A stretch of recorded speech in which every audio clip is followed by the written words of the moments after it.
Hello, beautiful people. Hello. Welcome to another episode of Read With Me. I'm yours truly, Isabel Bedell, and I'm here to read with you another amazing episode of the 21 laws, the 21 irrefutable laws of leadership. We are on chapter 20th, and it's all about the law of explosive growth. We will be finishing this book today. So hang on tight. We will be finishing this book, and I hope you've been taking notes because this has been incredible. So without further ado, let's dive right into it. I'm not here to waste any more time because we're here to explode with some growth. Okay. To add growth, lead followers. To multiply, lead leaders. I haven't always felt the way I do now about leadership. My belief in the power of leadership and my passion for training leaders has developed over the course of my professional life. When I started my career, I thought personal growth was the key to being able to make an impact. My father had been very strategic in my development as I was growing up. He actually paid me to read books, and he knew would actually help me and sent me to conferences when I was a teenager. Those experiences provided a great foundation for me. And after I began working, I discovered the law of process. That prompted me to make a proactive approach to my personal growth. And as a result, when people asked me to help them be more successful, I focused on teaching personal growth. It wasn't until I was 40 years old that I began to understand the law of the inner circle and the importance of developing a team. And that's when my ability to grow an organization and reach greater goals began to increase. But it wasn't until I began to focus on developing leaders that my leadership really took off. I had discovered the law of explosive growth. To add growth, lead followers. To multiply, lead leaders. Helping others to lead.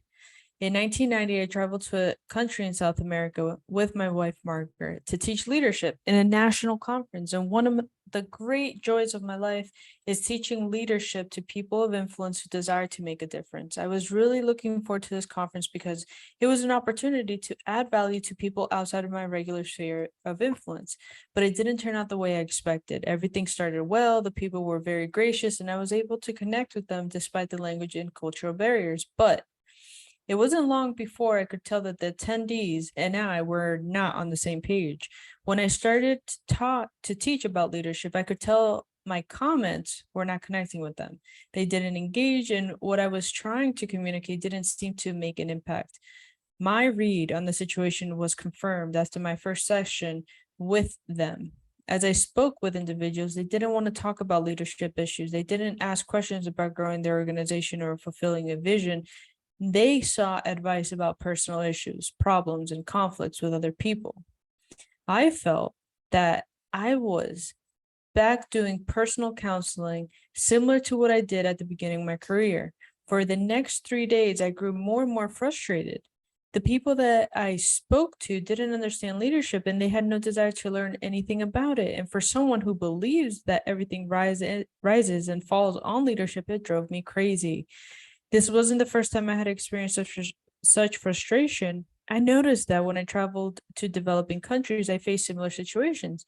I suspected that in nations where there is no strong business infrastructure and where government doesn't allow the citizens much freedom, it is difficult for leaders to develop.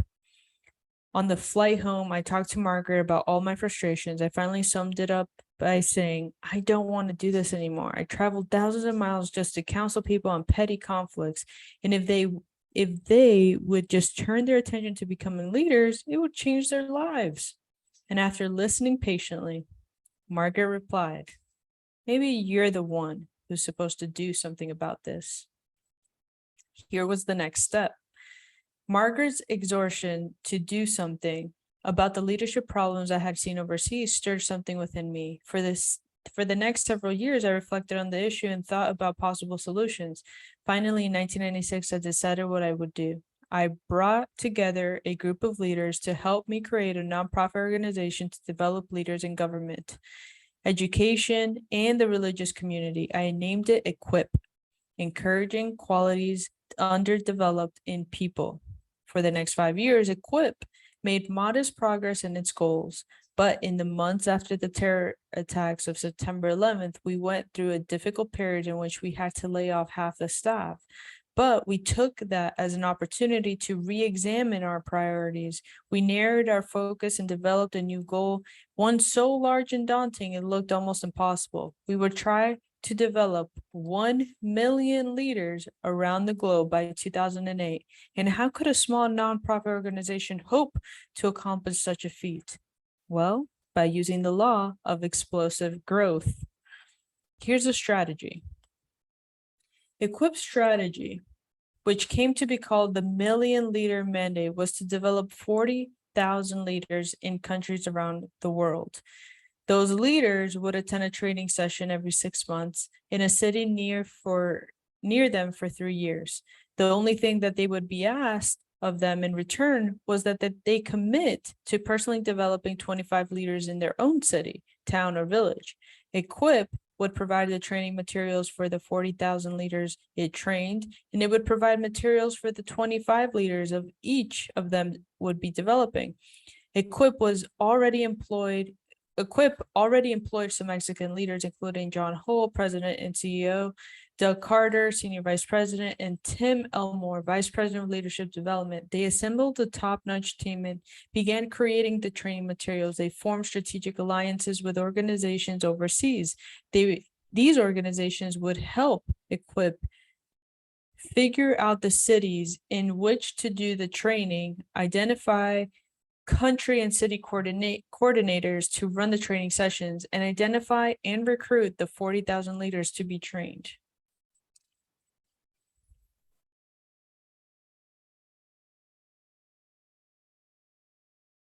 The final step was to recruit excellent leaders who would be willing to volunteer their time to do the training in these cities around the world. 2 trainers would travel to a city twice a year for 3 years, paying their own way and donating funds to help underwrite the materials to attendees would need. They would actually train 40,000 people who would in turn train 25 each. If the strategy succeeded, we would develop 1 million leaders. And it was an ambitious plan, but the question here was, would it work? I'll give you the answer to that question later in this chapter. Interesting. Here we go. Moving forward with leaders math. Leaders are naturally impatient, at least all the leaders that I know.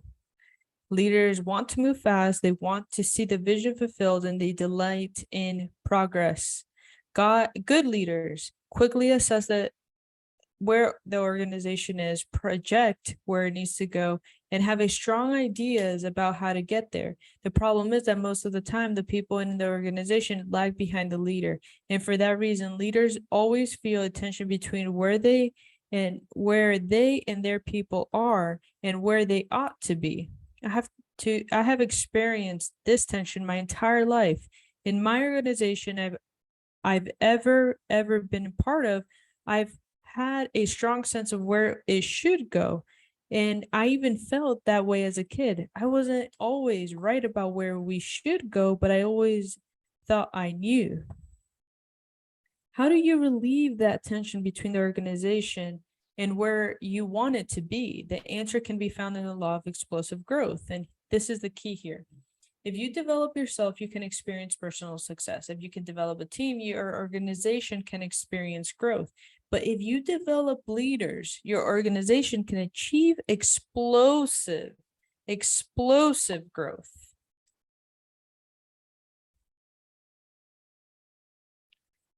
You can grow by leading followers, but if you want to maximize your leadership and help your organization reach its potential, you need to develop leaders. There's no way to experience explosive growth. Here's a different type of focus. Becoming a leader who develops leaders requires an entirely different focus and attitude from simply attracting and leading followers. It takes a different mindset. Consider some of the differences between leaders who attract followers and the leaders who develop leaders. Leaders who attract followers need to be needed. Leaders who develop leaders want to be succeeded. Excitement comes from becoming a leader. When you speak, people listen. When you want to get something done, you can enlist other people to help you.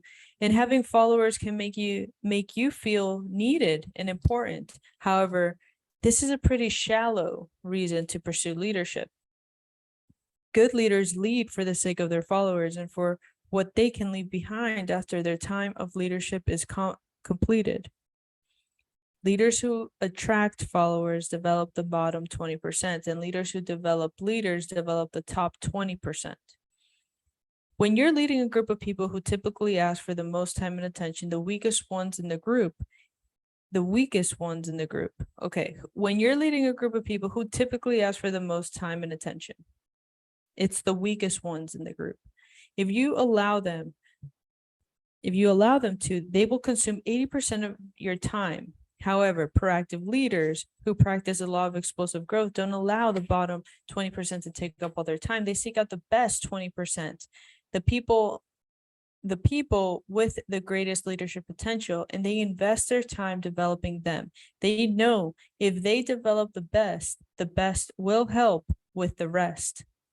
Leaders who attract followers, they focus on weaknesses. Leaders who develop leaders focus on strengths. A necessity of working with the bottom 20% is that you must continually deal with their weaknesses. Unsuccessful people usually need help with the basics. Problems in those areas keep them from achieving consistent performance on a regular basis. However, when you work with your best people, you can build on their strengths. Leaders who attract followers treat everyone the same. Leaders who develop leaders treat individuals differently. There is a myth in some leadership circles that promotes the idea of treating everyone the same for the sake of fairness. What a mistake. As Mick Delaney says, any business or industry that pays equal rewards to its goof-offs and eager beavers sooner or later will find itself with more goof-offs and eager beavers. Leaders who develop leaders give rewards, resources, and responsibility based on results. The greater the impact of leaders, the greater the opportunity they receive. Leaders who attract followers spend time with others. Leaders who develop leaders invest time in others. Leaders who attract only followers and never develop them don't increase the value of those they lead. However, when leaders take the time to develop the leaders they attract, they are making a valuable investment in them, and every moment they spend helping to increase their ability and influence, and that pays dividends to them and the organization. Leaders who attract followers grow by addition. Leaders who develop leaders grow by multiplication. Leaders who attract followers grow their organization only one person at a time. When you attract one follower, you impact one person, and you receive the value and power of one person. However, leaders who develop leaders multiply their organization's growth, and because for every leader they develop, they also receive the value of all that leader's followers. Add 10 followers to your organization, you have the power of 10 people. Add 10 leaders of your organization, and you have the power of the 10 leaders times all the followers and the leaders they influence. That's what I call leaders math. It's the difference between addition and multiplication. It's like growing your organization by teams instead of by individuals. Leaders who attract followers impact people they touch. Leaders who develop leaders impact beyond their reach. Leaders who attract followers but never develop leaders get tired. Why? Because they themselves must deal with every person under their authority. Being able to impact only the people you can touch personally is very limiting. In contrast, leaders who develop leaders impact people far beyond their personal reach. The better the leader they develop, the greater the quality and the quantity of followers and the greater they reach. Every time you develop leaders and help them increase their leadership ability, you make them capable of influencing an even greater number of people. And by helping one person, you can reach many, many others. The challenge of leading leaders. If developing leaders has such a great impact, then why doesn't everybody do it? Well, because it's hard. It's hard, okay? It's hard. Leadership development isn't an add water and stir proposition. It takes a lot of time, energy, and resources. Here's why. Number one, leaders, they're hard to find. How many people do you know who are really good leaders? They have influence. They make things happen. They see and seize opportunities, and they can attract, enlist, and rally people to perform with excellence. There just aren't that many people capable of doing that on a consistent basis. And most people are followers. Some are producers, few are leaders. Leaders are like eagles. They don't flock. That's why they are so hard to find. Number two, leaders are hard to gather. Once you find leaders, drawing them in can be very difficult.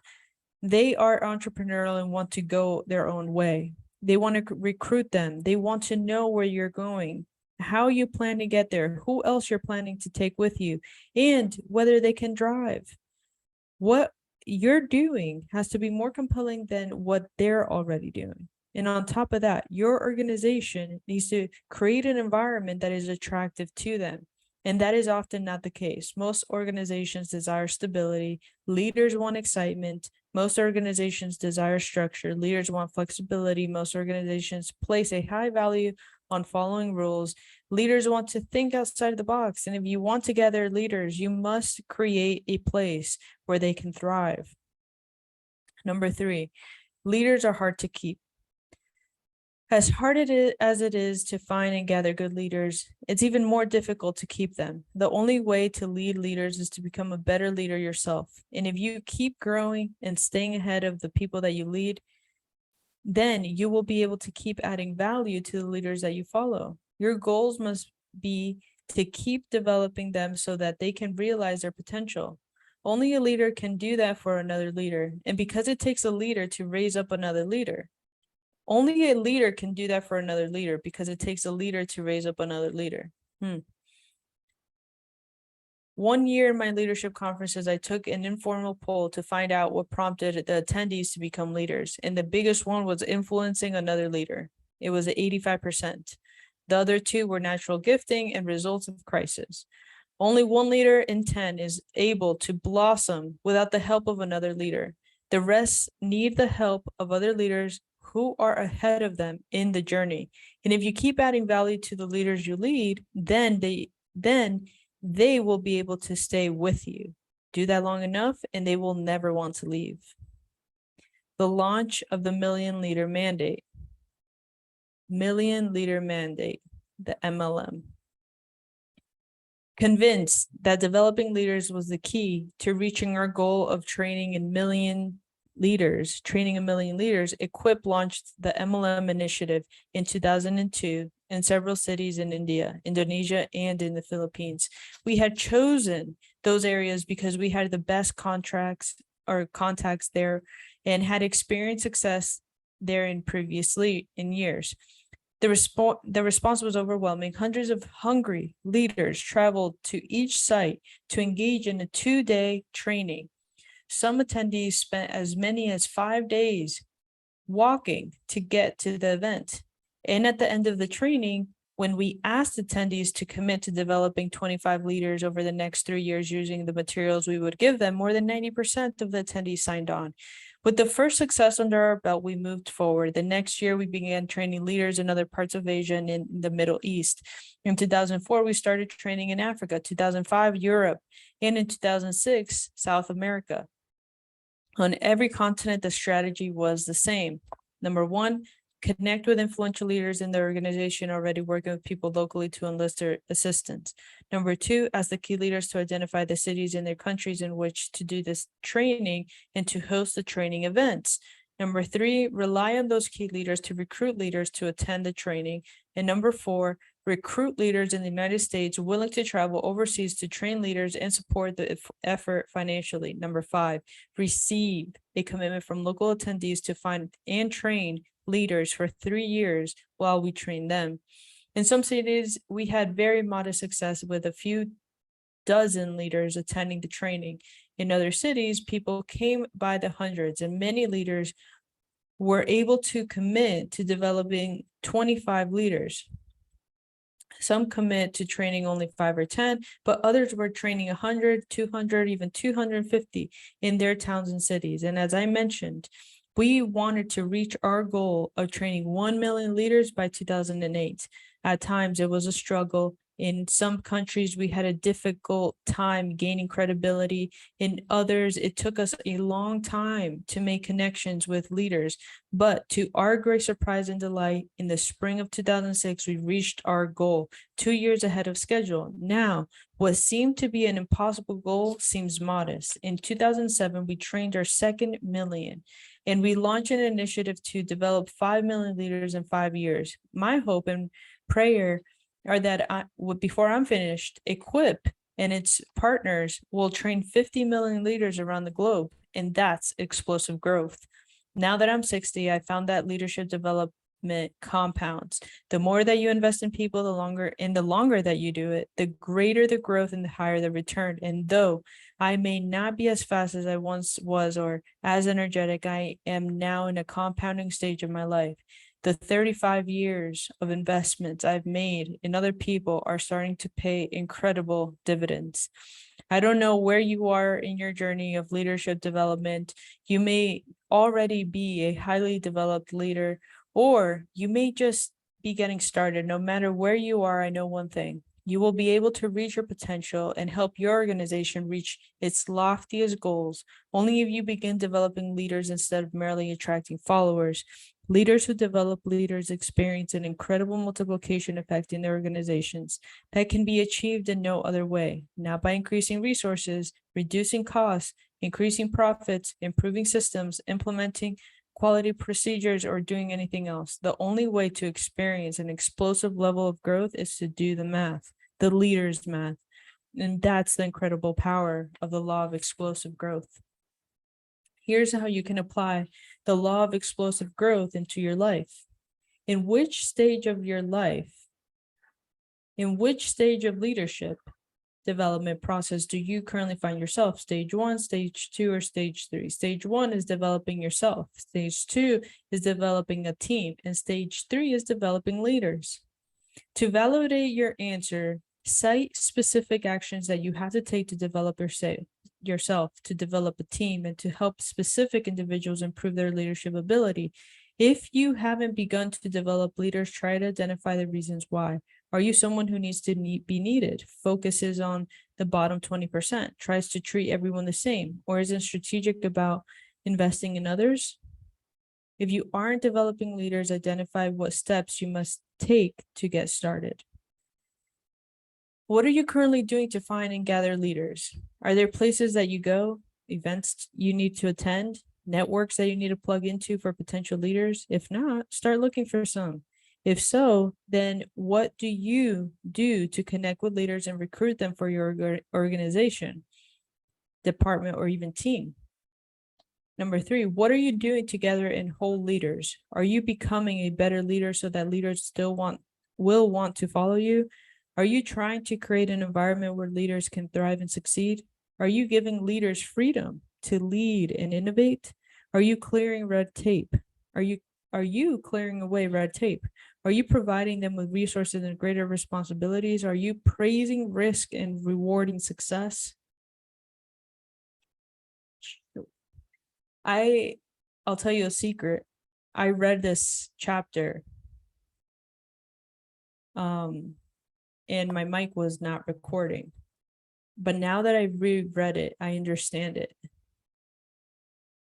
really well. And I'm really excited to actually write down the game plan that I have in my mind to apply the multiplier into not only our business, but into the lives of others. So I'm going to do that right now. And I'll see you in the next video where we finalize the law of legacy, which is the last chapter of this book. I'll see you then. Talk to you later. Bye.